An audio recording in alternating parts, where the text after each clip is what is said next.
What is happening out there, Roto Scouts basketball fans? Welcome to a Monday show, gang. Breaking down a short little four-gamer for the NBA tonight. Only 4 games on the slate, but kind of a wild one. My name's Terry McBride. The site is rotoscouts.com. We're going to dive in, check out all the different angles of this 4-game. We got sim results up on the screen. It is Tyler Hero Day. It is Brooklyn Nets Day. It is just a mess of missing players. A lot of back-to-backs among the 8 teams today, causing guys to be out. A lot of just situational absences. Number of lingering questions still, as far as some status for some people go. So a lot of moving parts to deal with, despite there being only 4 games on this slate. 7:30 start time. We're going to try and go, probably just get through it in an hour since there's only 4 games, up to about 6 o'clock. And that'll give me time to be on top of any updates. We've also got the football slate. It's probably not going to be a football show. It's just been too difficult with both sports going on. But projections for football are live. I'll be around in the Discord for any questions about lineup configs, anything like that we want to go through. Make sure you're checking out rotoscouts.com. Everything is under $1 a day. Access to NBA, NFL, and NHL projections. That's all up today for the, I think it's, 3 games on NHL, 4 games on NBA, and just 1 NFL game today. A little bit of a busy football weekend, though. 3 out of the, or was it 4 out of the last 5 days have had an NFL game, at least one. So that's been fun. Thanks for your recent payment. Who's billing me now? Oh, Verizon. That's just a regular one. Got to keep either the phone or the TV or whatever that is going. Verizon gets a lot of my money every month. Anyway, hopefully you guys are doing well out there. Quiet chat so far, but a few people here hanging out. Hopefully everybody had good weekends, good results in football. My football slate, didn't love it. Wasn't the best football week for me. Came together around a number of different players. I got several of the quarterbacks right, but I had like a lot of CJ Stroud stacks, and that one just kind of didn't fall flat, but only got like halfway to where we needed to be. It just wasn't the game I was hoping for with those guys, wasn't the game I was projecting with those guys.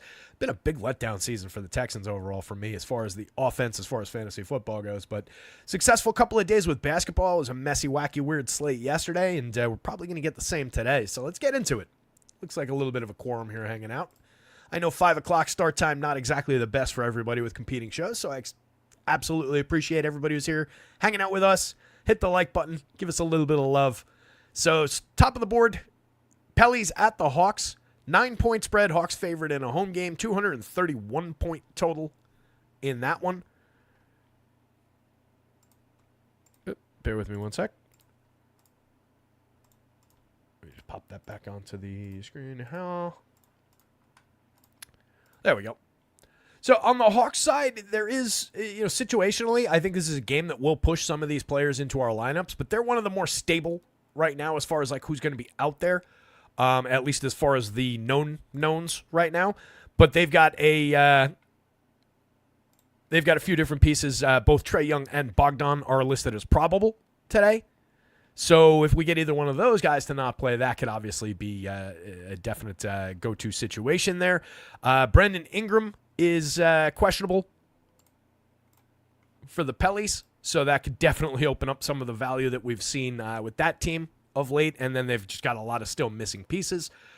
Miami at Boston, 218-point total, the low-end total, but obviously we've got some definite interesting options in that game with Tyler Hero standing up at the very top of the board, as you guys can see. No Jimmy Butler for Miami, so just creating that Jimmy's gone, so Bam gets a little bit, Hero gets a lot, et cetera type situation, but several guys from Miami looking pretty decent. Celts, number of missing parts for them as well on the back-to-back. No Horford, no KP. We'll get into it and look through everybody. Number of questionables as well. So Celtics could get very, very messy depending on what happens with ins and outs. Lakers and the Wolves. Timberwolves favored by 7.5 in a home game. The Lakers, another team missing some key pieces and a number of different questionables. 219.5-point total there. Minnesota just looking like an are who they are kind of a spot, but most likely that is going to be one of the most stable situations as far as this entire slate goes. So top-end guys from that team for sure, at least in some consideration. We'll see how they landed in Sims. 233-point total between the Nets and the Bulls. The Bulls are favored by 8 in a home game. The Bulls are not good.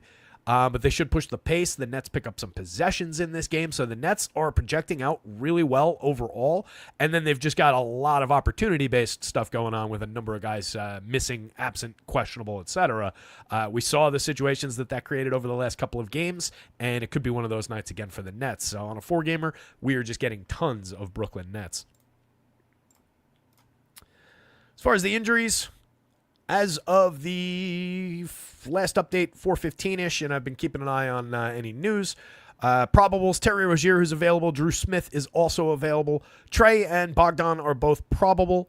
AD is probable, as is D'Angelo Russell for the Lakers.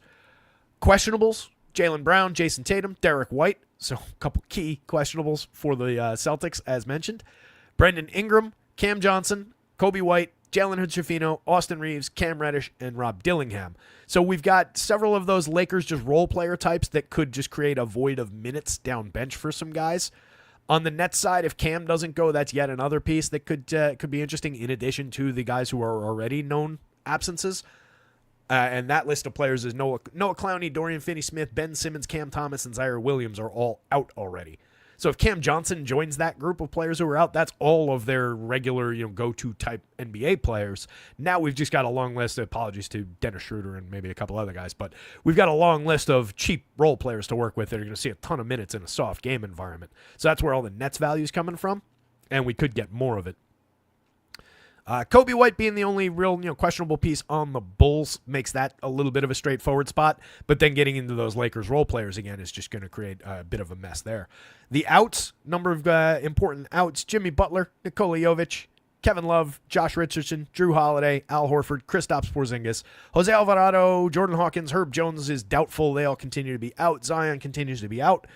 Cody Zeller continues to not be with the team. Bojan Bogdanovic is out. Noah Clowney, Dorian Finney-Smith, Ben Simmons, Cam Thomas, Zaire Williams. Patty Williams is still out for the Bulls. Jared Vanderbilt, Christian Wood are still out for the Lakers, and Joey Ingles is still out. So we're stable right now.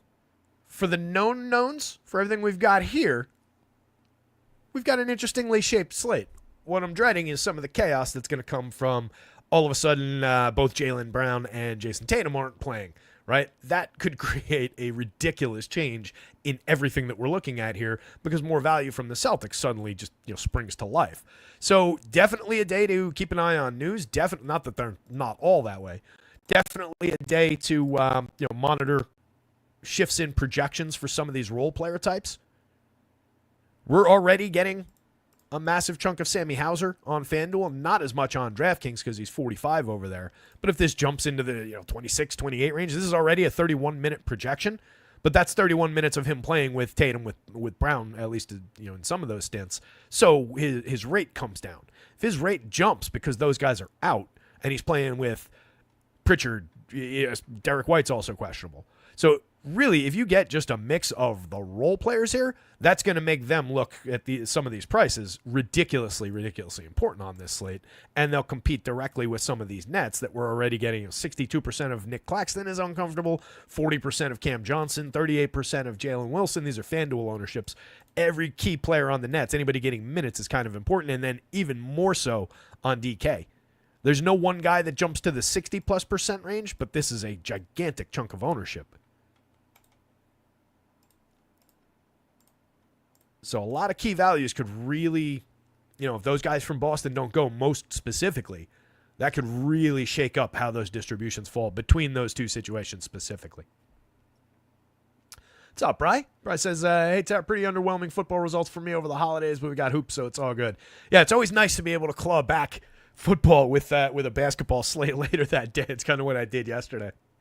But, it's been not the greatest last 2 weeks in football. It's again, the projections are always going to be right around what they're supposed to be, and just a lot of guys defying what they were supposed to be doing out there, over performances, underperformances, and so on and so forth. That's why they play the games, as they say. But haven't been wild about my results the last couple of weeks in football. Nobody said anything that sounded like Alexa. What are you beeping at? Now I say Alexa and it doesn't beep twice. Hate that thing. I should put that in a different room, but it's my speaker for when I'm in here just jamming through updates and stuff. I usually got music playing too loud for the upstairs neighbors. Anyway, let's get into some positional stuff. we'll talk through this one before it all changes. Same slate on both sites, so we can go guards, sort by DraftKings, filter by DraftKings. So, Mr. Hero, again, up at the top of the board, 7,400 both guard spots on FanDuel. Looks pretty terrific and gained a ton of ground during the day on DraftKings as well. He's 82% owned on DK at 7,500. He's 85% owned on the FanDuel slate. Looks like a absolutely critical piece to me. Putting up 1.08 per minute for the season, 115 on DraftKings per minute, and gains ground significantly when Jimmy's not there. And that's something I talked about when Jimmy first started missing games, was like, Bam is the guy that everybody tends to rush to, and he gets a bit of an uptick. But Jimmy's the guy that really tends to benefit. Jimmy's best scoring days Tyler Hero is the guy that tends to benefit when Jimmy's not there. And his best scoring days of the season have come in Jimmy's absence lately. So definitely a really interesting spot to me, and one that, if you don't want 85%, you certainly want to be in the 60s. I would say over 50%. I think the ownership on DK is a little bit lower. We're more aggressively ahead of the field there than on the FanDuel side. The multi-position helps out quite a bit on FanDuel for the same price. So definitely a rocket sauce has it. To heck with the upstairs neighbors. They're probably always stomping around above you. You have no idea. Some days it sounds like they're literally bowling up there. I have no idea what they do in that place. Fellow first floor. Yep. Yeah, I've been a ground floor or basement apartment guy basically for the last, I don't even want to think about how long. It's been like 20-ish years in two different places, one in Hoboken and one in Jersey City, and I love it. I honestly do. I would, if I was in Manhattan, I think I'd want to be up a little bit, but just for convenience, for the dogs, exactly. For Joker, I walk out my back door and I'm in the back, like downstairs basement hallway, basically. And I have direct access with the back door to our little backyard there. So it's just so perfect for that. If I lived up on the third floor, when I moved in, this building was empty. It's 3 floors. So if I had gone to the third floor, which was a nicer apartment, it would have been going up and down the steps every day. And like, he causes noise, so you're an asshole in the building. It just, this was the right choice for sure. Is it still the right choice as far as like continuing to live in this place? That's another question. Love to get into a different, nicer, more modern, kind of a building. But can't beat the price that I pay. Can't beat the access to New York City. Manhattan, literally, a 9-iron that way. Assuming you can hit a 9-iron like across all of Hoboken, which is a mile, and then all of the Hudson River anyway. But very, very close. Anywho, so Hero's a massive piece. Keon Johnson is currently looking like a massive piece on DraftKings, where he's only 3,500. He's got eligibility at both guard spots. Just part of that crunch from the Nets. He played 32 minutes the other night. He put up 24.8. If you're doing that at 3,500, that's perfectly fine. That already makes him a good value. I've got him at 24 minutes, but there's definitely opportunity for him to play more there. So if anything, I think he trends upward from this situation, where he's already at a 6.08 as our top guard eligible value score on DraftKings. We just got to less of them because you do at a certain point need to actually claw real point scoring, raw points, and spend your salary. So I think we just ended up boxing him out a little bit with some of those Hero shares. We got him about a little bit more than half of what we got Hero, but nearly 50% of the time, well above the field there, and looks like an advantageous building spot as far as his price goes. On FanDuel, he's 41. He's shooting guard only. He's a little bit less valuable there. We only got him 9% of the time on the FanDuel slate and below the field there. But if he ends up creeping up into the 28-minute range as a projection, into the 30s, I don't know that I get him over 30. But I do think there will be justification for minutes increasing as we get to lock, and I might just mess around with some of the Nets. One thing I forgot to mention, by the way, with the Nets, Daron Sharp, all of a sudden, off the injury report. Not going to really impact the guards, but definitely just an interesting body to get back for them, and no real idea of how many minutes he's going to play. I think I threw him 16, if I'm remembering correctly. I was bouncing between like 12, 16, just using him as a piece to pull a couple minutes and give to another guy. But he's a really good per minute performer, so he could definitely have a weird impact on this slate. I don't think he's going to become a situation where he's like a go-to unless we get a situation where he starts, which could happen, but this would be his first game of the season. But just yet another moving part for the Nets. But Keon, again, looks good and I think could trend upward. If you see the FanDuel projection hit, call it mid-20s, 24, 25, just a few additional points. Let's say he's a 0.75 per minute guy. So, if I give him 4 minutes, he probably gets into that range.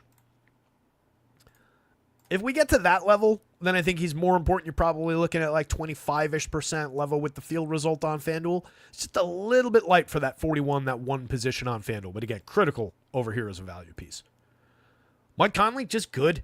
With security of minutes, Mike Conley at these prices is just absolutely rock solid. 47% over here above the field, 63% on FanDuel and above the field. Both are gently above the field. They're not aggressive, like straight line upward from the field. Conley's a popular piece and justifiably so. He's 48 on both sites.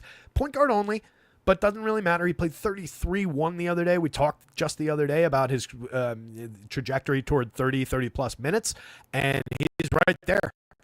So as long as they're going to keep him at these prices, the production isn't wild. 0.89 per minute, 16% usage. Obviously still a tremendous facilitator, 24.6% assist rate. It's just a cheap piece that we can get secure 30 minutes. And Mike Conley's very unlikely to go out and completely screw up your day most of the time. He's going to go out and get his more often than not. He's also just shooting 35.9% from 3 on 5.2 takes per game. If he can push that a little bit, this is not, atrocious. But if you can push that just a little, it pads his DFS scoring. And if you catch the right day where 2 more of those go down, you spike a little bit of an upside day for, not that much additional effort, not a weird situation, just 2 additional made shots. So Conley looks really good here. Schroeder was he on the injury report? I forget. Schroeder's not on the injury report. He missed the other day. So Schroeder is presumably going to be the, go to him if Cam Johnson plays as far as, true NBA bodies for the Nets. He comes up 33.3% of the time on FanDuel, 38% of the time, level with the field on DK, a little bit below the field. He's 77 on FanDuel. I think it's just a price fit thing. I'm guessing we're boxing that out with a ton of $7,400 hero, and we're getting our Mike Conley shares in the other point guard spot. Schroeder being point guard only doesn't give him the flexibility, so you could definitely go, and we'll probably get a bunch of lineups that are hero in the shooting guard, these 2 in the point. But I think he's getting just pushed out of some of those shares by the fact that you can get hero in those. And then you've got a lot of shooting guard options. On the DraftKings slate, the price just works better. He's also got shooting guard eligibility on DK, which is nice. So it's basically the opposite. Hero's point guard only, but Schroeder's got point guard and shooting guard. So the same flexibility between those two guys does basically exist on the DraftKings slate. And having Schroeder be a little bit less expensive relative to the cap gets him to where we want him. 38%, if you want to juice that a little tiny bit, it's probably not terrible. But I think around the field, and honestly maybe slightly below, just given the high price and the desire to maybe stack up a couple of these critical value guys in the guard spot and then spend money on forwards and centers, might be a little bit of a justification for getting under the field by just a couple points. So again, I think the best point to be is if the field's 35. If we're at 38, good. If we're 40 plus, starting to trend toward not great. Same deal if we're at 33 to the 35, 32 to the 35, perfectly fine. You're spreading those shares around a little bit. If you get down to 30, you're still okay. If you get below 30, if you're in the 25s against 35, then you're starting to sacrifice some position on what looks like a pretty good and somewhat important play. Dunk, little benefit for Dunk as well. 4,300. Just never my favorite guy as far as the way that his points ebb and flow, but it does make him a interesting enough tournament play. He's 32% owned on FanDuel, level with the field. He's just 19% and below the field on DraftKings. So $4,600 shooting guard only on DK. He's a $4,300 just little functional piece of lineup building on FanDuel. Shooting guard and small forward eligible. 43 is very cheap. So I get it.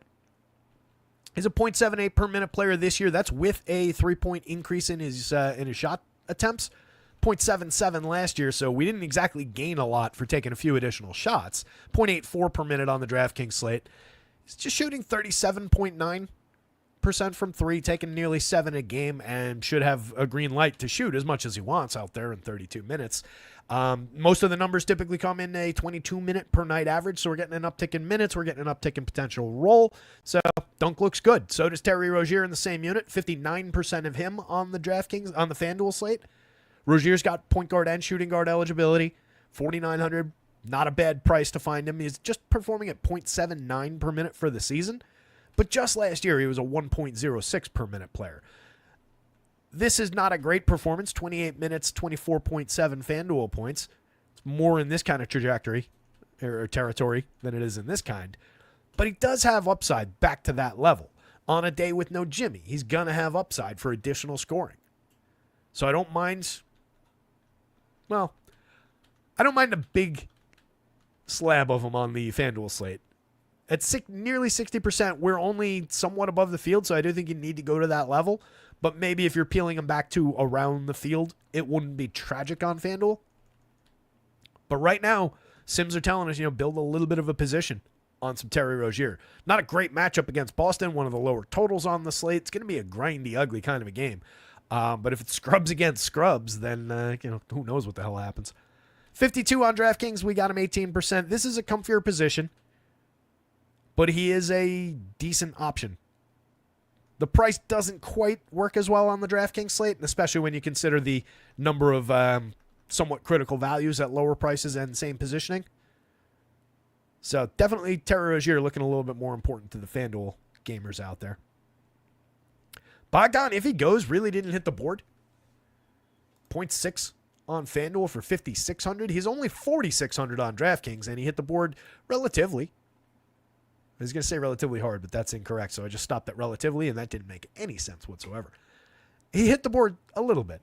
15% below the field. He has a 5+ value score, 5.16, a little bit of the ways to our 5.5 that we're looking for there. It's just a decent price on a guy who's been a 0.83 per minute player, 0.78 on FanDuel, but historically is more of the 0.95, 1.0 type of a player, and has, I said it the other day, I want to be there the day that he really is going to pop. And we haven't really seen it. He's been in and out of the lineup. Questionable today, or probable today, rather. The situation I think we really see him jump up the board is if he goes and Trey doesn't. We didn't really get Trey. A little bit more on DraftKings, but a pretty hard undercut to the field. Just one share of him and a really hard undercut to the field on the FanDuel slate. I'm fine with that, but it is a short slate. If he plays, he is one of the higher-end guard per minute getters. 95 is just a bit of a beefy price tag on the FanDuel slate.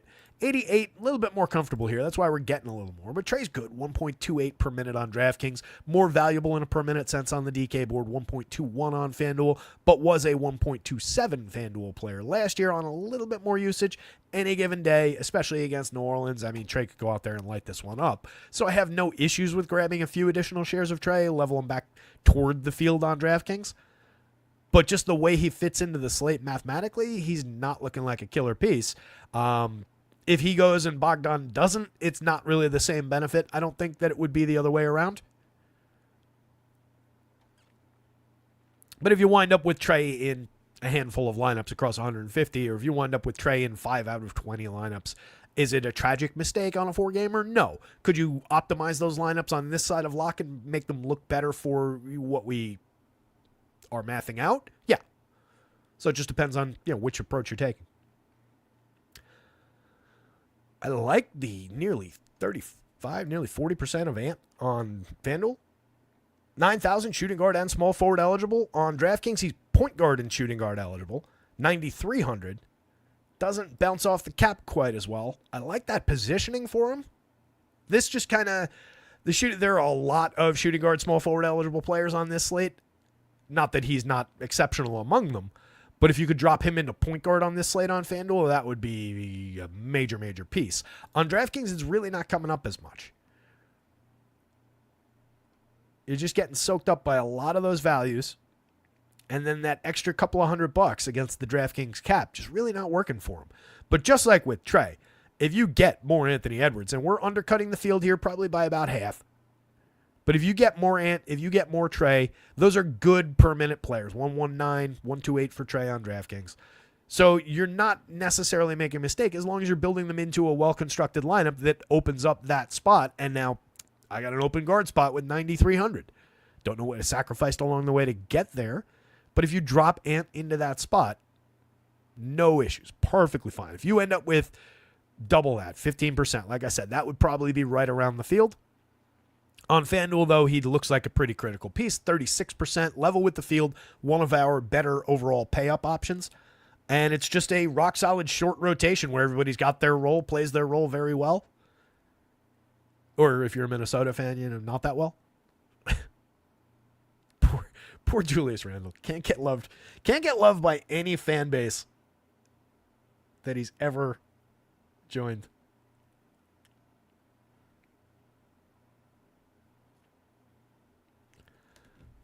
Text messages from my mom about leftovers. Mom, if you're watching, no, I did not get any cream cheese and olive in my leftovers. I also didn't get the gravy that you specifically put into a little thing and said, this gravy's for you. I think you gave me the wrong bag or just forgot a couple things in the fridge. But that's okay.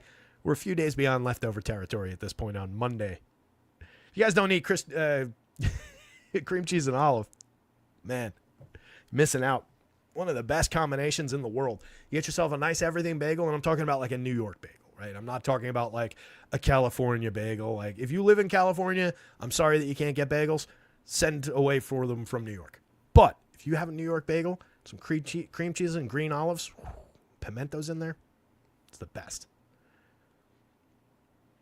Chat's built up a little bit. What's going on? Brian said, back to the apartment. Plus, when you get to a certain age, who needs 3 flights up and down? I can still bounce up the stairs like a kid. It's just when I get to the top of them, I'm like, But yeah, I'm with you. It's always the interesting, weird little considerations, right? Talking to my parents lately a lot about, their house and what their plans are as they get older and everything, and they're doing all sorts of stuff that you guys don't need to know about as far as who gets what and all that. But just a lot of conversations about that going on, and they're fortunate. There's not that many steps in the house. It's just a little 3-level. A couple 5 steps down. And if they desperately need to, I told them already, they can move down into my old room, which was the ground floor. There's a ground floor dweller in my parents' house, too. How about that?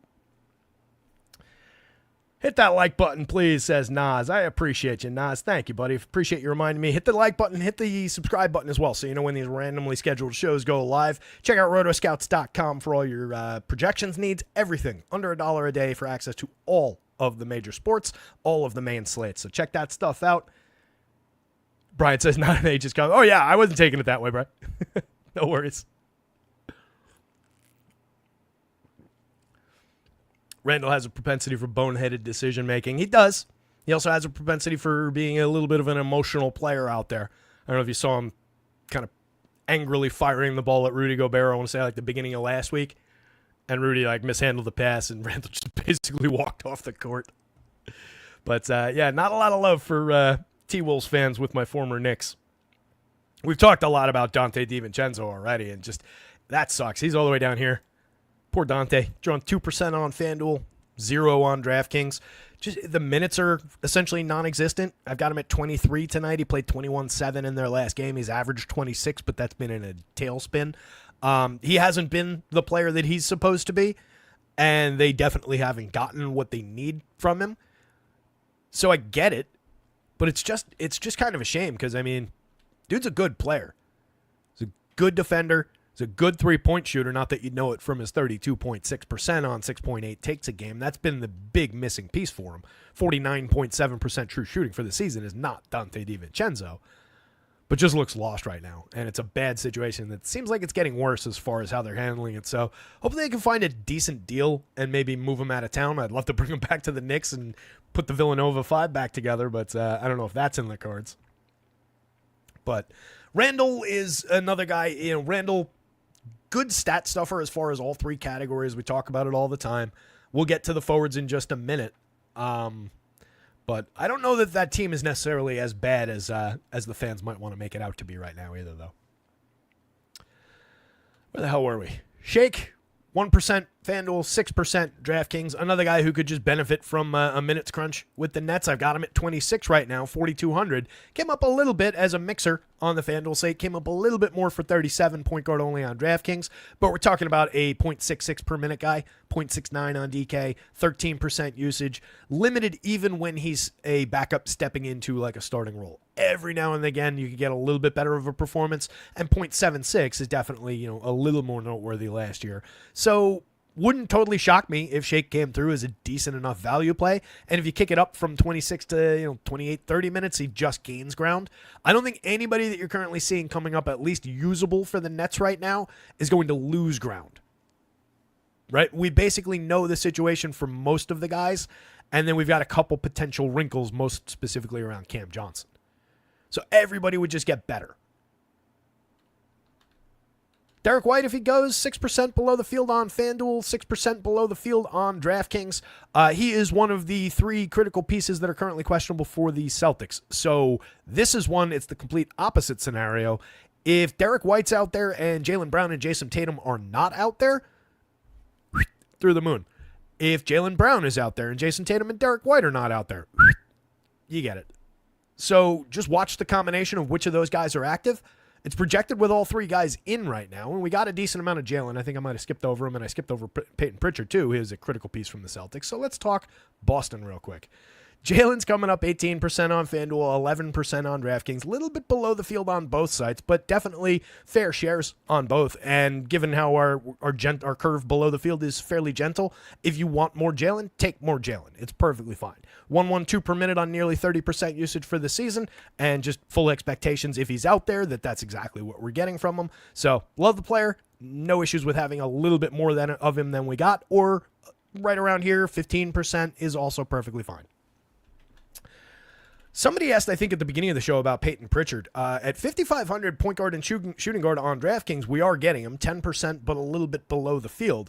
At 61 on FanDuel, we're really not. He didn't come up at all in those sims. That's below the field, but it doesn't look like he's crazy popular on the FanDuel slate either. But again, this is a situation where he's already getting projection of minutes.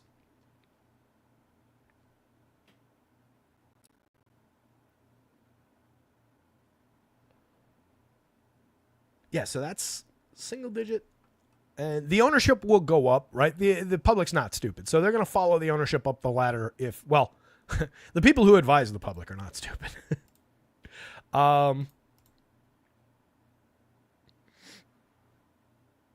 Yeah, single digits on both sites right now. So Peyton Pritchard, potentially critical to watch. I don't know that he's an absolute slam spot right now. This is with a 31-minute projection. And we really didn't get him here. It was 0.95 per minute on FanDuel this season on 19% usage, 0.88 rather last year. He's a 1.0 per minute player on DK.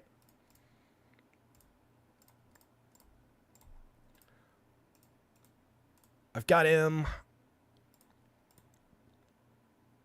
essentially between these two numbers, 0.90.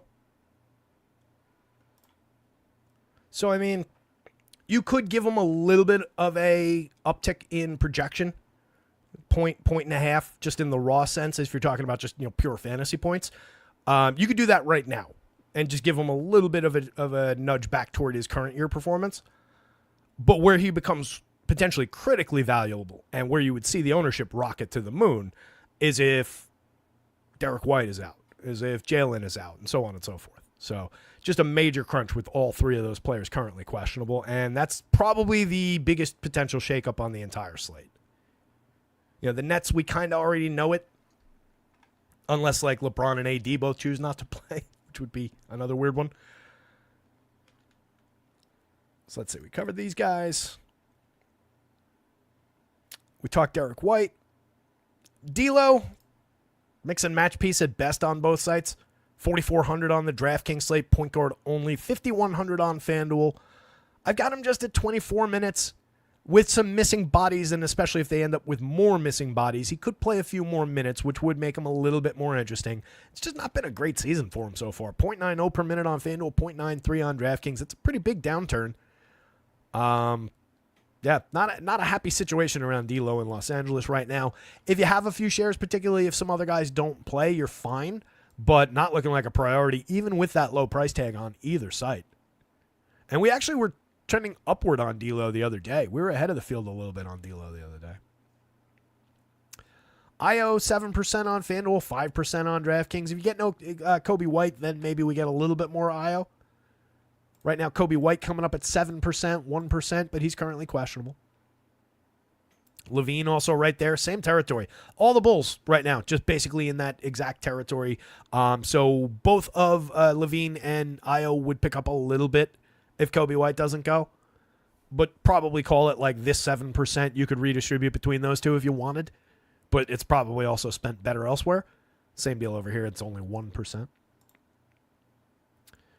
DeJounte Murray, 21% on FanDuel is our biggest site-to-site outlier from these lower-end guys. We barely got him at all on DraftKings for $8,000. At $7,600, he's looking somewhat appealing on FanDuel. It's basically right at his production, 114 per minute in his 4 games that he's played. He's played 29.5 minutes a night. In 29.5 the other day, he put up 36-1. Give him a little bit of an additional uptick in minutes. You could knock that back down toward like the 30 range if you don't want that much DeJounte Murray, but I kind of think it's looking appealing as kind of an angle on FanDuel. And it's actually, we're a little below the field there.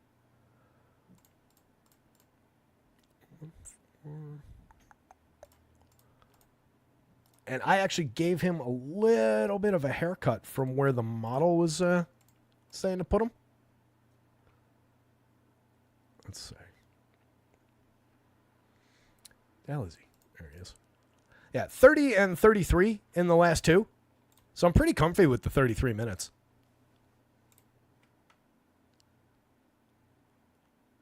Ingram, right now, not looking like a piece at all if he plays. 6% on FanDuel, 0 on DraftKings. His absence would definitely have a major impact, though, on other Pelicans. So just keep an eye on that situation. Yet another guy. Giddey, mix and match piece of FanDuel. Nothing of them on DK. Lonzo, DiVincenzo, Elf Payton. No real love. Couple of shares of Devo, but nobody else. Elf is another one that, potentially, although most of the guys who do what he does are going to be there. But if he slips into more minutes, he has been very productive, shockingly productive, I would say. 119 per minute so far in his 6 games that he's played. For a guy who was out of basketball for a while there, it's pretty impressive. Nobody else really stands out at the bottom of the board here, so let's jump to forwards. That was a lot of time on guards. Well, that's a twist.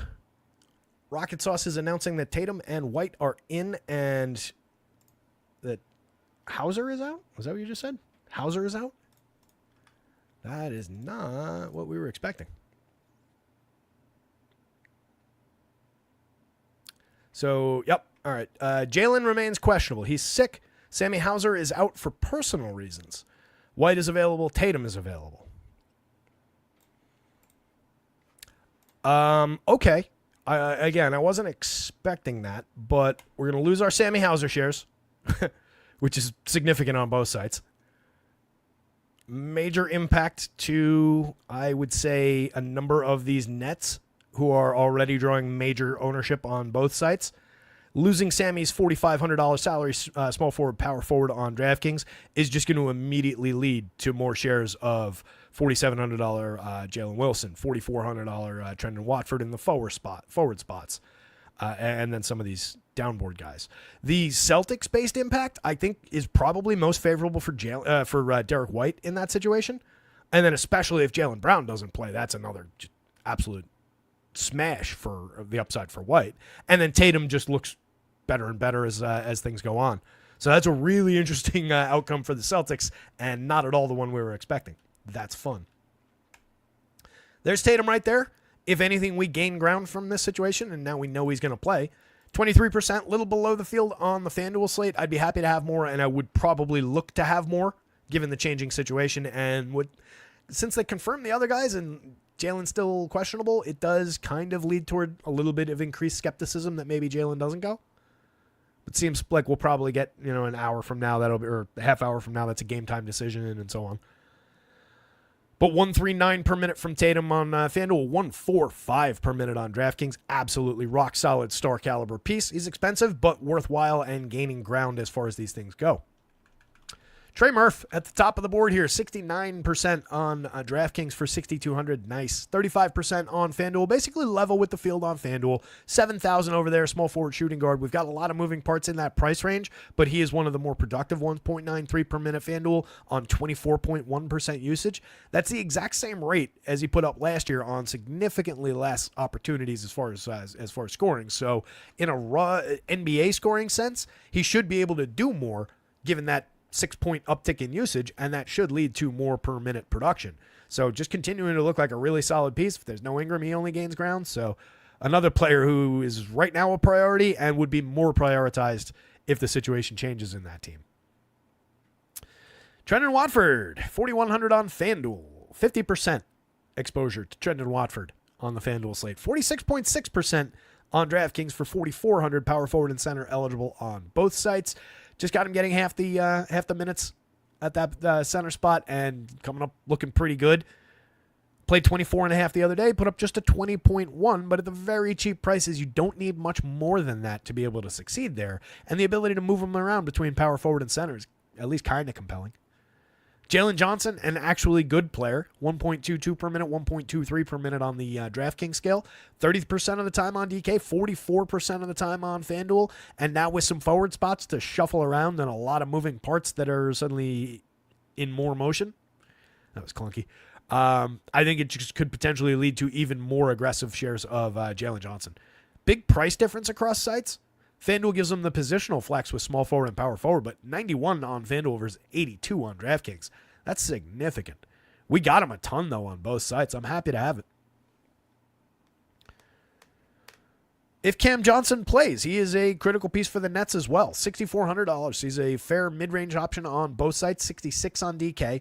We got him 26% of the time here. We got him 40% of the time on FanDuel is noteworthy. Wonder where that's falling.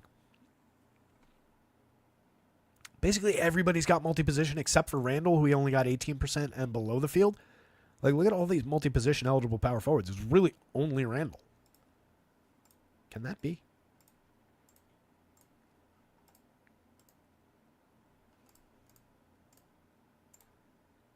There are 3 power forward only guys, and there's only 1 relevant power forward only guy on the FanDuel slate. That's hilarious.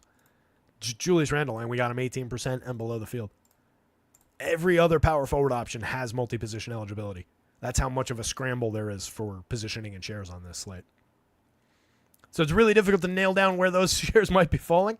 Plenty of room at both forward spots, but I like the idea of getting additional Jalen Johnson in that spot. Who's going to stop him from New Orleans?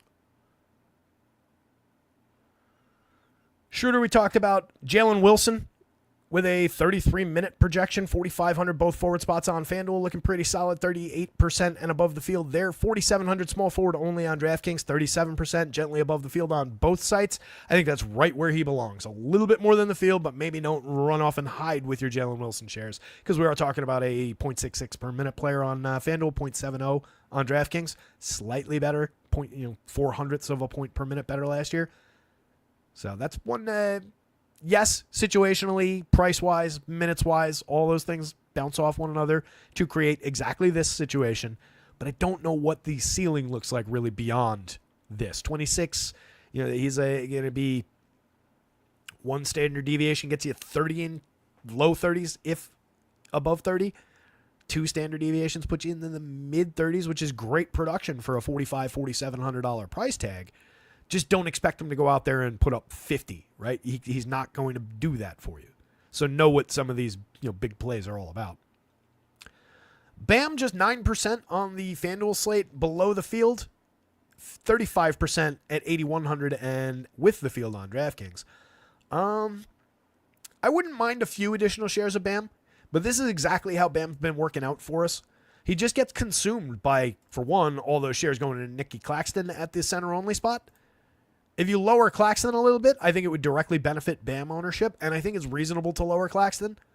I've got him on the upper thresholds of his per-minute production, just with all those missing components for the Nets and potentially more, and he's cheap. In 28 minutes, I've got him looking really, possibly too good. 20% exposed on DraftKings for 6,000. This is where I'm thinking maybe I've got him a little high. That's a lot of Nick Claxton. It leads to getting less of Bam Adebayo. I might draw that down by a point and change. Let's see what it would be impactful for rates.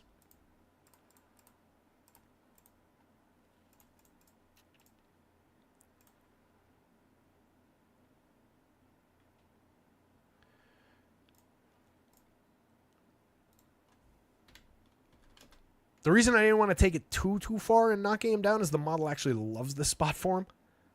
Nets are picking up pace and possessions, and it's just pushing everybody.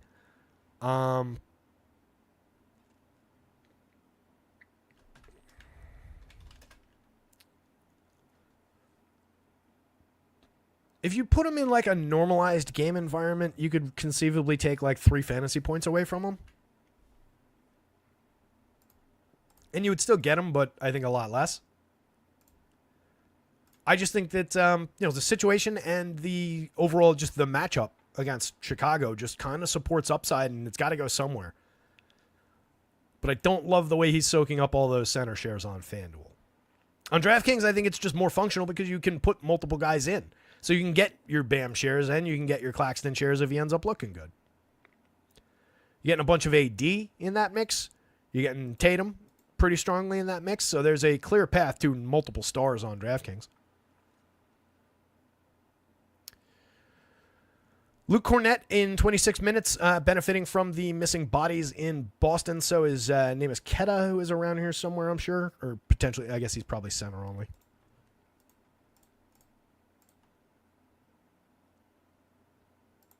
Yep, there's Keta. Wow, didn't really get him.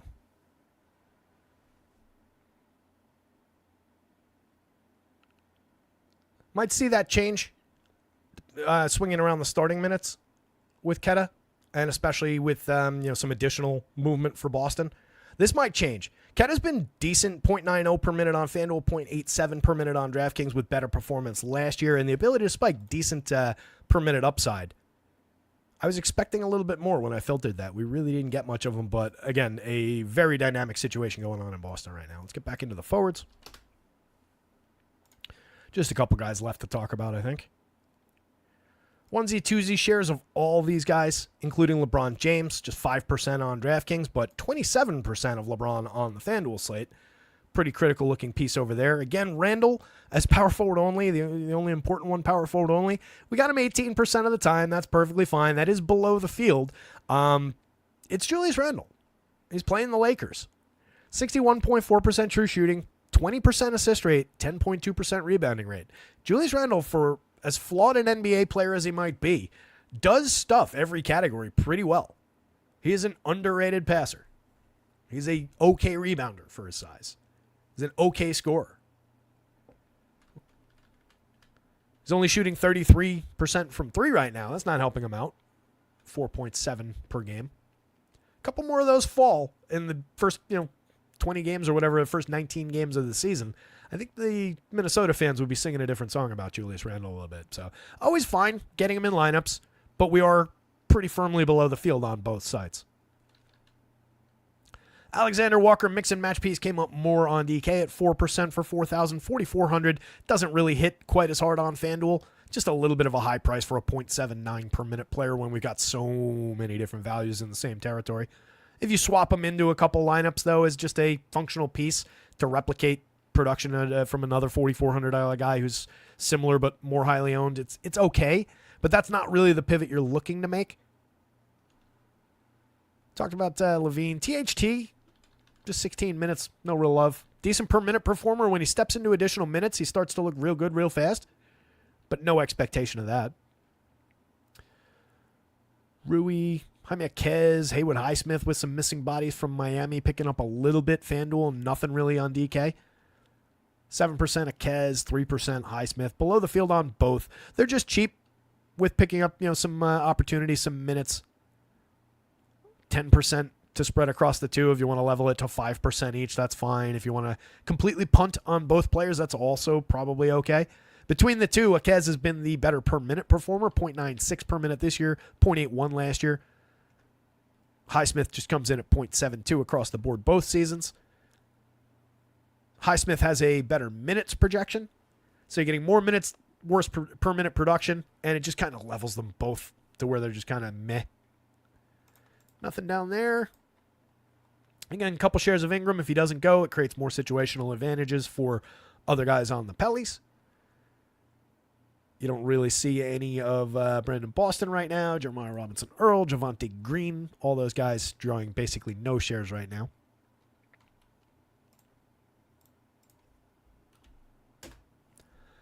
Jumping into centers. Should be a short conversation.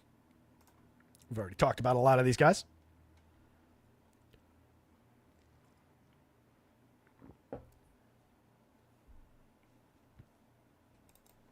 Oh, is that Mamba happened to be looking at power forward while we were talking about it there?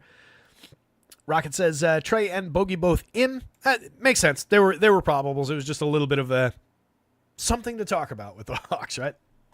But good. That gives me a little bit of security there, knowing that I don't have to go edit their minutes when I jump off in another 10 and start doing revisions. So among the big men, Trenton Watford, again, a lot of guys with power forward. Actually, let me do this real quick for Mamba. DraftKings, right, Mamba? Those are your power forward eligible guys? You asked specifically power forward. We were going through all the forward eligible guys, so it's a slightly shorter list. Trey is just a rock-solid go-to piece at 62. So that might be my answer, and that's also our answer as far as like if we were doing it by how are we positioned against the field. It's going to sort basically the same way. I shouldn't have done it sorted while we were filtered. I forgot. I really didn't even need to do that. It's all just graphically right there. That was dumb. But see, you see minor shifting if you're just doing it sorting by, we got 14, 13% here on these guys, but they're further below the field than some of our guys here.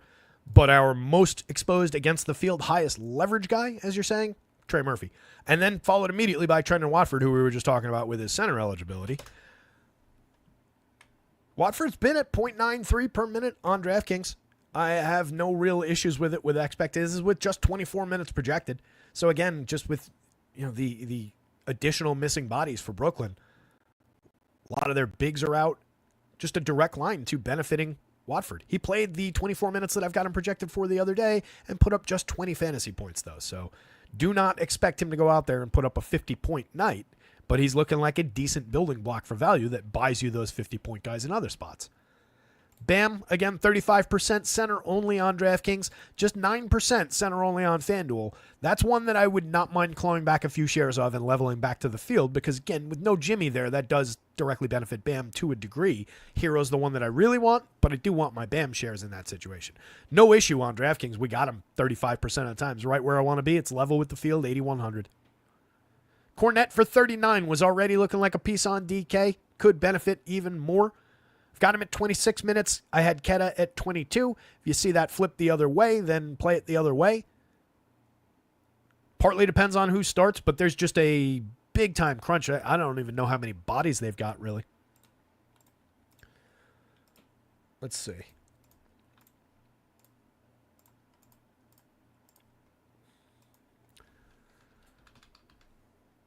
So we're taking Hauser off the board. Hauser was at 31. Now I got to spread more minutes there. We've got no Drew, no Horford, no Porzingis. I guess Baylor Shireman is with the team, it seems like. He's played in their last few games at some point. I'm just trying to... The reason I'm looking at this is I just want to figure out how many bodies they've even got.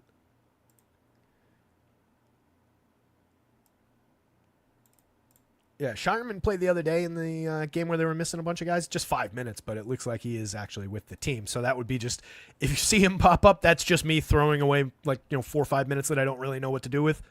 But that would be a body at least for them. But yeah, they're going to be thin. So anybody that's already drawing a little bit of shares, could see a definite uptick. Those two specifically, Cornette and Keta, though, are going to be like a side-by-side type of a situation. Rocket says, D. White with no minutes limit per Missoula. That is fantastic. Again, that's a total change from where we were at on Derek White. Just to put it back on the board, because this is just, critical. So we were only getting 6% on both sides and below the field with that situation. But I think given the full 34 with upside now potentially to 36 or more in a tight game, and it's going to be a tight-ish kind of a grindy game probably against Miami. That makes Derek White a lot more interesting to me now with no Sammy Hauser there and potentially with no Jaylen Brown there. So I definitely think we're going to hit the gas quite a bit more than this. 20s at least I would expect, just eyeballing it, and potentially potential for more, specifically on DK too. It's 68 with both guard spots versus 71, but he's going to become more critical on both sides by a wide margin.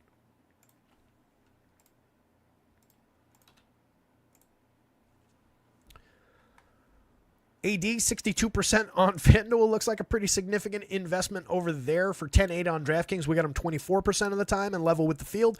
And again, with just more emerging values, more moving parts, no issues getting additional shares of AD. 1.52, the best per minute scorer on the entire slate. 1.56 on FanDuel, reasonably close to last year's production, but slightly above last year's production. Slightly more usage this year, so a little bit of an uptick with a direct explanation for the uptick, not just kind of random performances.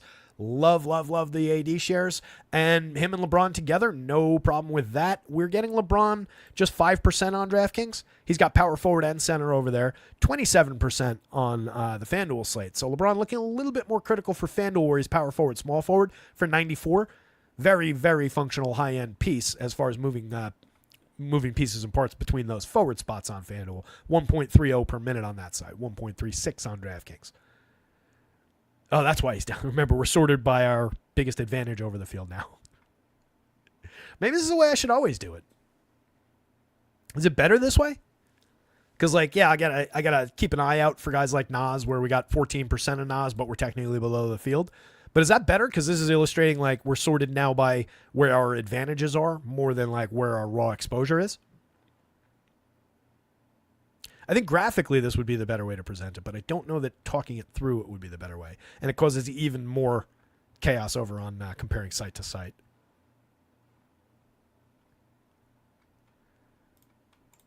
We'll see. We'll see how we handle that going forward. AD we talked about, Claxton we talked about, Xavier Tillman just 10 minutes right now, not looking like a piece, but another guy who could definitely benefit from a little bit of a kick up, especially now that I know that I'm spreading 31 minutes that we're going to Hauser back into this mix. Tillman's going to improve from his zeros, but we'll see. He's only 3,000 on DraftKings, so that's one with only a few additional points. He will start to pop. 35 on FanDuel center only, probably a lot less interesting on the FanDuel slate unless he ends up doubling his minutes or more there. And I don't think that's going to be the case. But a potential, a guy who could potentially benefit from a little bit of a nudge, probably more so here where he's got the power forward and the center for the Deadman 3,000. Rudy Gobert just 3% on FanDuel, 10% on DraftKings. He's been playing a ton of minutes.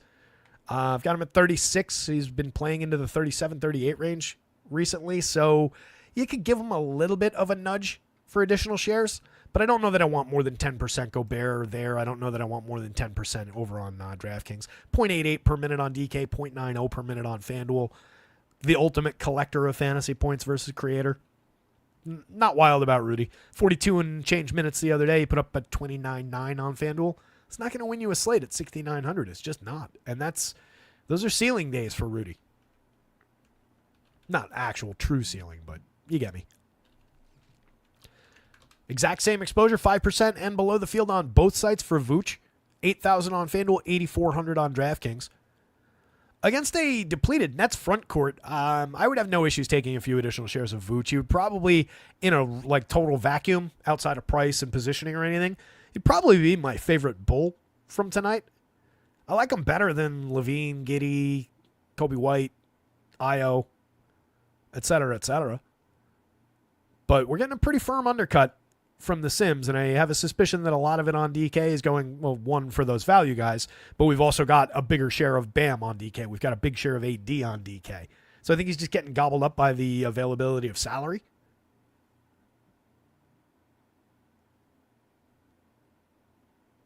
That's an interesting one, though. FanDuel at 8,000. Not a ton of maneuverability. You don't really have Bam shares to pull out. You've got a ton of cheaper Claxton.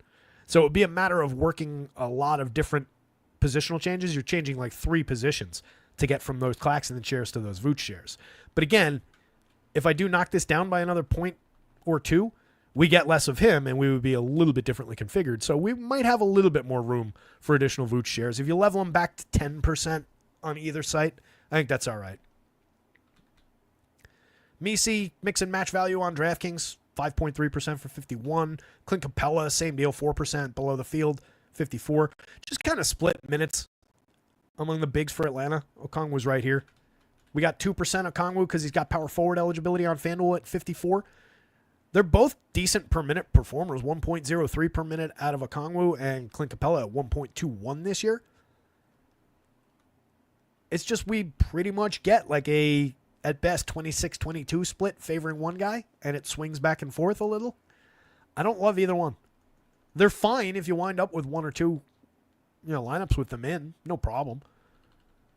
What I don't think I would want, even though we're not really totally worried about situations like this, since neither guy maths out well at all anyway, what you don't want in this situation is Clint Capella center, Okongwu power forward. I think that is very, very limiting for your value, even on a 4-gamer. That's a configuration that I would specifically probably go block out in an optimizer. Not a lot of those anymore, but that one I think is definitely critical with him picking up that power forward. You worry about it less with both guys just center only on DK, even though you do have the util spot. The odds that it falls that way are pretty thin with the way they're mathing out, so I wouldn't worry about it there. And it's thin on FanDuel as well, since we got no Capella, but why not block it out from even being possible? Nas, not nearly the piece on FanDuel that he is on DK. He's 51 on FanDuel. We know the secret with Nas is he just needs minutes. Playing 24-6 a night, I've got him right in that territory. He's putting up 1.0 on the FanDuel scale this year, 1.05 per minute last year, but gains tons and tons of ground when you can get him on the court. It's just we don't have that situation to work with tonight. For the 47, though, even in his current typical role, that's just cheap for his per minute upside. So if you get the 24 minutes, you're already looking pretty good. We're a little bit below the field. Field's probably 20-ish. If you get him at that level, that's fine. And if he happens to play 5 additional minutes, which is pushing it, but let's say 2 additional minutes even, it just stacks up value, and he becomes more and more important. So having a little Nas in your pocket at 14% doesn't cost you anything, and there's definitely upside there. We did get a little bit of Julius Randle, a little bit of LeBron. We talked about them already. Both guys more important to the FanDuel slate. 27% of LeBron over there. I'm happy to have that. I've been getting a lot of LeBron. Got a decent chunk of them together. What was that, yesterday? Both guys, I believe, played into the 50s. Pretty decent day. So, mix and match shares around Randall, but I can see the upside. He is a 5.0 on the nose on a value score on FanDuel at just 7,100.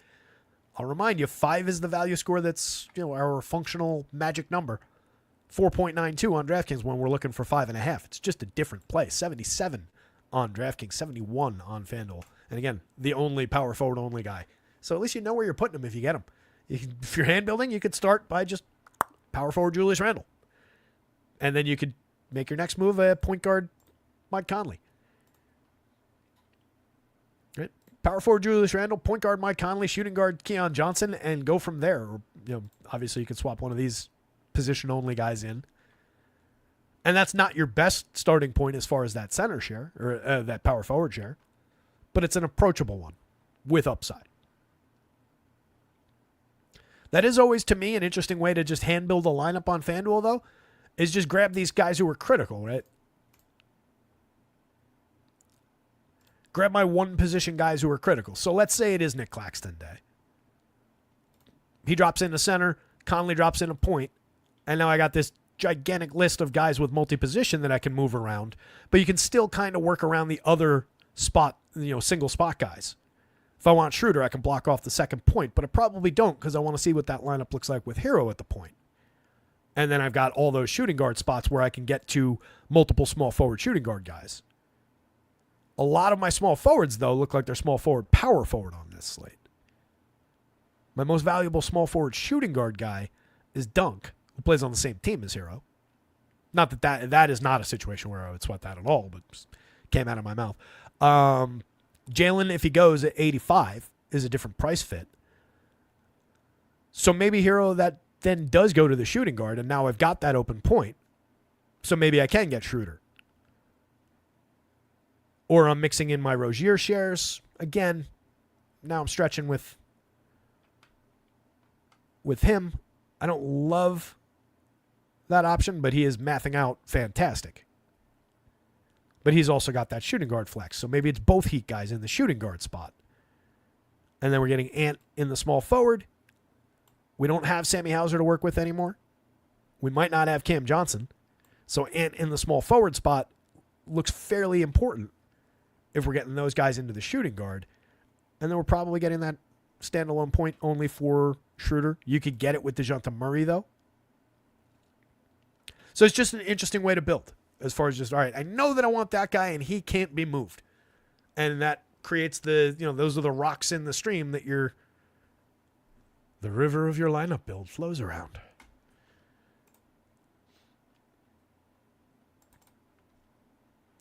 Power says, lox, cream cheese on an everything bagel is everything. Going back to our bagel conversation. I like a good lox and cream cheese bagel with an everything bagel from a New York place that knows what they're doing. I think you can get into bad lox territory very, very quickly. So lox is like a low cost, high value type guy. Where if you get the right night on a $4,900 Terry Rozier and he rockets through the moon, and you got him a little bit above the field, that's lox from a good like New York Jewish deli like type place. If you are at a business meeting in Minnesota and the lox has been sitting on the conference room table for 2 hours while some asshole just keeps on talking, that is low-end lox. That's Terry Rozier at 4,900 going out, tripping over the baseline, and going out of the game after 1 minute. Wild swings on lox. Good tournament play, though. It's whitefish. Or it's not whitefish. It's fish. Whitefish is a different fish-based bagel topping. It looks the most rocket sauce. It looks most like sashimi, if you've ever seen that. It's essentially like a piece of thin fish. Salty, traditional bagel topping. So it's for a 4-gamer, this is a super interesting slate. This is a really, really fun slate with a lot of moving parts. All those multi-position pieces that I was just talking through, the flexibility and some major lingering question marks as we head toward lock here. It's just going to be fun. I think it's going to lead to a really exciting slate. I think it's going to lead to a somewhat high-scoring slate if some of these values actually connect. And we've got a very Starsy, Scrubsy configuration to build with. I'll throw some ace-mine lineups here real quick. One of these days I'll get real quick out of my show vocabulary. Because as soon as I pull these up, I'm going to want to start talking about them. Well, there's our Hero and Rozier and Wilson and Johnson. Bam. Schroeder. This is like right off the sheet results. I mean, obviously, because this fed the sheet results, but like the top lineup is essentially just a combination of all the most highly owned guys.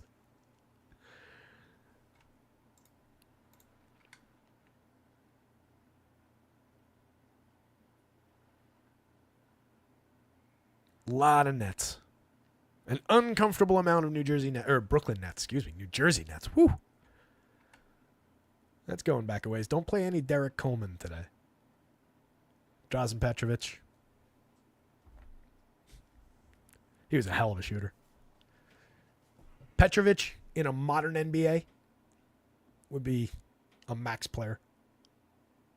Kenny Anderson, hell yeah.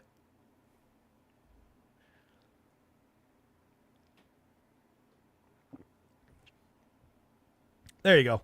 Power's got it. Smoked and chilled salmon. Super delicious. They brine it sometimes so it's salty. That's why I use cream cheese to cut it. Is also the name of one of my favorite rap groups. Oh, there you go. Just lox or like lox and cream cheese?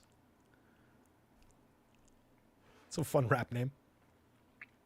So a ton of Tyler Hero. Just soaking up all the point shares on DraftKings. Big mixer of like mid-range types. And we'll probably see Pritchard jump a little bit into more of these shares. But shooting guard is really, I mean, look at those guys. That is like, outside of the Keon shares, that is just all mid-range types. Schroeder, Bogdan, Rozier, Levine, CJ, Io. Straight line through those guys at the shooting guard. A lot of your Trey shares into the small forward with some interference from Jalen Wilson there. And then you get options to spend with both Jalen and Jason sliding into those shares. The Bam center play among our top lineups comes up extremely well and then thins out as we scroll down some of these other results. And again, just because a lineup is down here in the sort does not mean that would be, this lineup here would be 150th out of 19,607 lineups. Doesn't make it unplayable just because you got to scroll down for it a little ways. But a lot of the BAM lineups performed really, really well in these sims.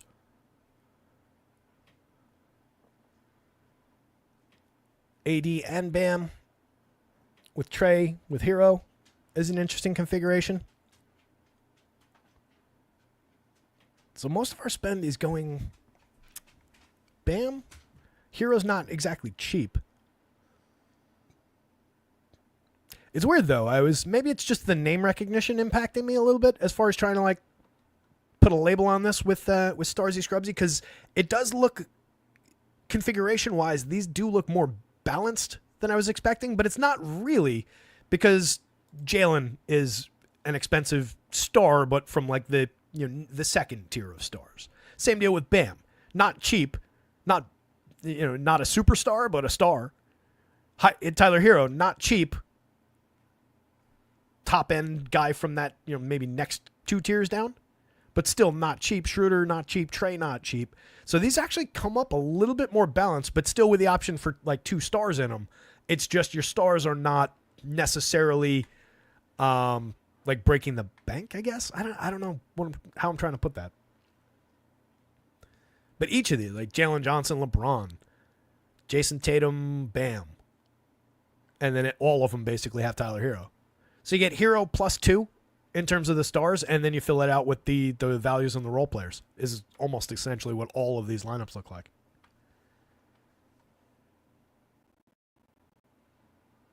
Herb Jones out. There's another change. That'll be fun. The Locks is the name of that rap group if you're looking for them. Mamba and Power are both fans of the Locks, apparently. Mamba hanging out with them. Styles at his juice bar last week.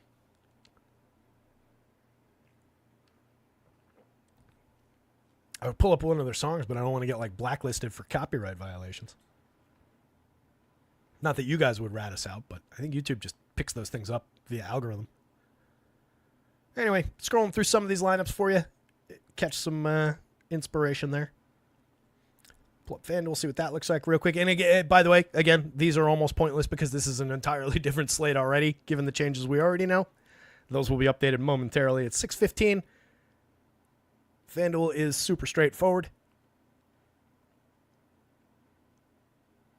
Still not wild about all those Claxton shares. You might see him come down a little bit, but again, I think we're just going to get him anyway. And it's not a bad spot. It's just part of it is created by the game environment uptick. And for a player like that, that doesn't feel great. A lot of Hero going through the point, I would say.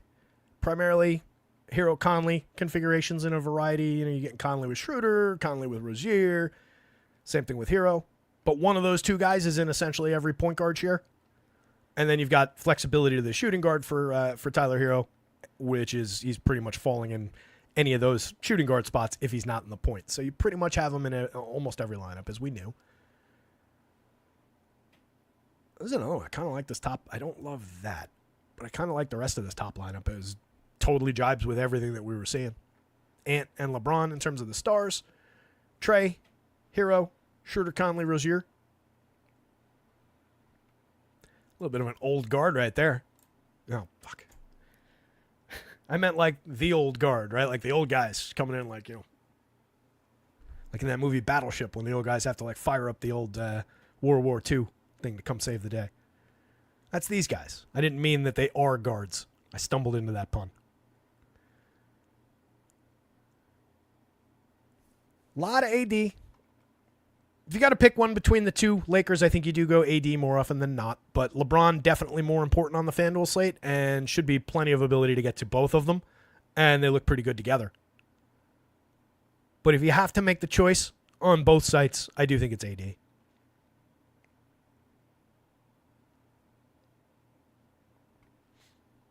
Rocket, everybody essentially is going to get a bump if Jalen doesn't go. There's just going to be, we already know with Hauser coming out, I've got 31 minutes to spread.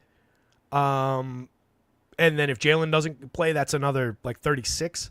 So it's just going to be time for everybody. They're going to be short on bodies. I would say, like I said when I was talking about it, though, specifically with him and Cornette, since it's almost certainly going to be like, well, that's actually not even true because they could run Tillman out there a little bit and they could play with that. Yeah, there's just going to be minutes for all those guys. There's going to be minutes. There's going to be opportunity. There's going to be rate upticks for a number of guys. So, yeah, it would make him more interesting than what he appeared on our Sims, which would also be the case if he's just pure starting. Right now I had it 26-22 in Cornette's favor. But if it swings the other way, which they've done a number of times this year, which we'll know, then it directly leads to Keta. So, yeah.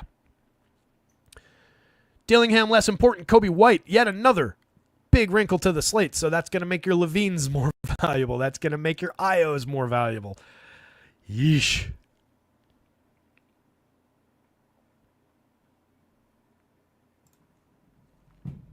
Yeah, as somebody just mentioned, I just clicked away to pull it up. So, yeah, Dillingham, not really an impact. Kobe White out. Any other Monday stuff?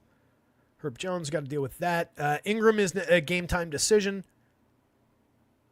Bogdan and Trey are in. We talked about those already.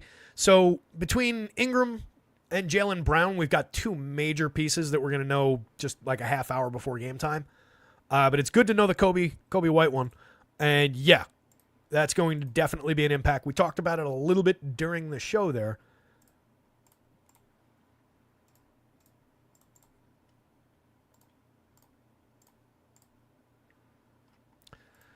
So White was at 7%, 1% across sites. None of the Bulls were coming up, not even in double digits on either site. But taking him, knocking his 32 minutes off the board, knocking his 22% usage rate off the board, it's going to improve these two guys directly. Probably gives Giddey a little bit of a nudge. And then minutes-wise, I got to think it through. But I think there will be a direct impact to THT, who I mentioned in the rundown earlier is a terrific per minutes guy. Just needs to get minutes. He's at 16 right now, and he wasn't showing any value on FanDuel. But at 3,200, small forward only, he was coming up already 4% of the time. If we give him another even just handful of minutes, he's going to shoot up the board a little bit more on DraftKings specifically. 4,000 at shooting guard might not quite get there. Depends on how much he ends up with. But I really got to look at that and think it through in the next little bit as I update it. But that's the most significant per minute contributor that you get. You also have Buzelis down there, who's been playing a decent amount lately, but not really producing. But just there's now going to be impact for minutes for a number of these guys as I spread it out. But I think the most important ones probably going to be just with spreading some rate to these two guys. Is probably going to be the most critical thing. And then Vooch will look a little bit better as well. It just give me an excuse to give Vooch a little bit of a nudge so we get a little bit more of him. But yeah, that's going to be a very interesting wrinkle to this slate. That was yet another major piece to change. Rocket says Giddey over 12 rebounds and 12.5 rebounds and assists, looking good. Seems reasonable to jump on. We're already averaging, in normal circumstances, 12.7. So, yeah. If you can buy him in a increased situation for basically what he's averaging in normal circumstances, seems like a good bet to me, but depends on obviously what the price is. Whew, yeah, a lot of work for a 4-gamer, you said, like Power said. So, yeah, let me punch out of this one. Got to get things updated. It is 6:20. This is a 7:30 start time, so we got a little time. Give me about 10 minutes to think through the Bulls and everything here, and we will get stuff updated, and then it'll all change 3 times before lock after that. So definitely a day to continually reload. Those of you who are using the projections at Roto Scouts, hopefully you get how I do that. Whenever a change comes up, I try and note it as quickly as possible on the site, and then I have green. I have a little thing. It says, last updated with a timestamp, and it says updated in green. If it's updated in green, it means nothing's going to change. You're good to go with the ones that you've got. If it's red and says pending, you can use the ones that you've got. But if you look at the news, everything that's in boldface in my news has not yet been accounted for. Everything that's not in bold in the breaking news has been accounted for in that current update. So even if it's red and says pending, if it's a minor change, and I usually don't even do it for minor changes, I'll just make the change and throw it up there. But if it's red and says pending, don't think you can't use it. Just use it and make the educated guess, or whatever you can do to make the adjustment within that if you need it. If it's 5 minutes before lock and suddenly LeBron James isn't playing, I'm trying my best to get that up there for you, and it'll say pending. But you can still grab that. Just take LeBron out, adjust AD, most importantly, give him a couple points and go with it, right? So trying my best. Cam Johnson's out. This is an entirely different slate than the one we started with. Everything on the Nets looks even better. All these things getting better and better are still just going to collide with one another. I think we're still going to get a ton of Nets. We'll get a lot of Celts. Jesus. Almost certainly we're going to get the Ingram news being out now, too, to create some New Orleans value.